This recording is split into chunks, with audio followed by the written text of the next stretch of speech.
Cette histoire n'est pas encore un film, mais son scénario pourrait le devenir. Tu sais que c'est que le début. Crois-moi, Francis, c'est que le début. Allez, on y retourne. Ouais, bien. Quand tu fais ça, mets ta droite comme ça.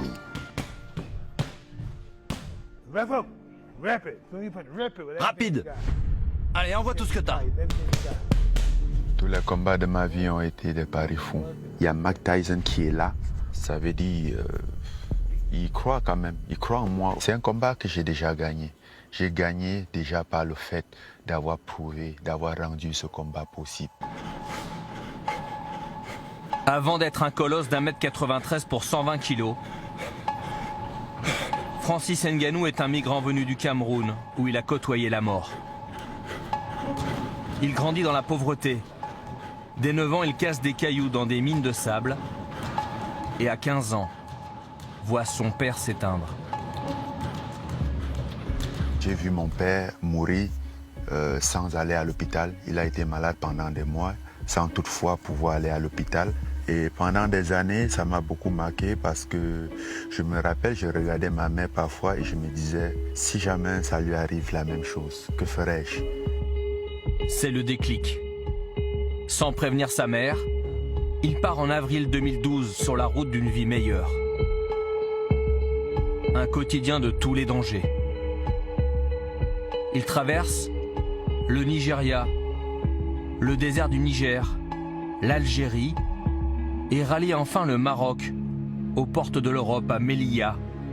Ce périple de plus de 4600 km en fait un combattant pas comme les autres. C'était une situation très dangereuse. Jusqu'ici, c'est la chose la plus compliquée de ma vie. Ce qui fait que parfois les gens ils disent, oui, mais le combat il est dangereux. Ici, je me dis, t'as aucune idée, mon gars. T'as aucune idée. Sur son corps, les traces de son passage de la frontière marocaine, encore bien visibles. J'ai encore des cicatrices sur moi, des barbelés de Melilla. Des très beaux souvenirs pour aujourd'hui, mais à l'époque, c'était l'enfer, tu vois. Il a vécu, comme beaucoup de migrants africains, la traversée de la Méditerranée en Zodiac. À la 7e tentative, il tombe à l'eau, ne sait pas nager, mais il est secouru par un bateau de la Croix-Rouge. Le voilà enfin sur le sol espagnol, un an jour pour jour après son départ du Cameroun. 2 mois plus tard, il met cap sur Paris. Dimanche 9 juin 2013, ses premiers pas dans l'est de la capitale. SDF et sans un sou, Francis Ngannou a 27 ans et se met en quête d'une salle de boxe.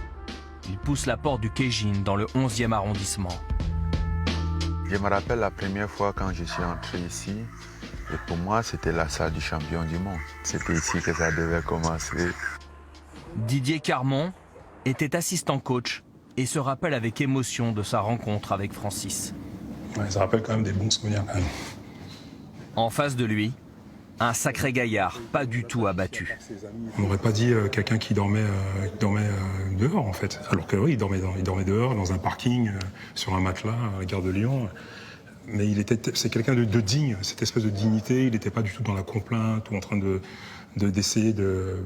On sentait qu'il ne cherchait pas à grappiller quoi que ce soit. Non, non, il parlait naturellement et ça, ça m'a marqué. Oui. Comme Didier, Véronique Lemire a beaucoup compté. Elle dirigeait une maraude dans Paris. Un soir, elle croise Francis dans la rue.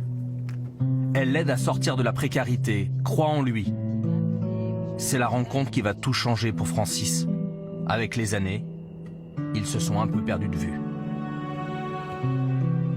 Ah, Véronique. Salut petit frère, c'est comme ça que je l'appelais. Parce que j'étais un petit peu plus vieille que lui et c'était rigolo de voir qu'il faisait 2 fois ma taille. Pas 2 fois quand même. Voilà, c'est les bon. Ça a été une vraie joie d'avoir eu une telle rencontre fraternelle, hors du commun. Pour nous, c'est aussi un très très beau cadeau. Parce qu'on n'en sauve pas beaucoup des comme ça. Mais il s'est sauvé lui-même. Nous, on n'a été que le tremplin. Donc bravo. Ces retrouvailles à distance le laissent sans voix. Grâce à Véronique, Francis rejoint la Chorba comme bénévole. Et donc le pain, c'est bon. Une association humanitaire qui distribue chaque jour près de 900 repas. Rater, le directeur, lui propose alors un poste en cuisine. Francis était amené à couper les légumes pour pouvoir préparer donc les repas qu'on achemine à la porte de la Villette pour les personnes en situation de grande précarité. Jackie, bah, tu te rappelles de Francis? Oui, un grand gaillard costaud.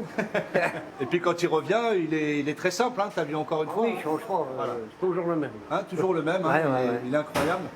Mais vrai. Et comme un signe du destin, Juste à côté, on a le MMA Factory.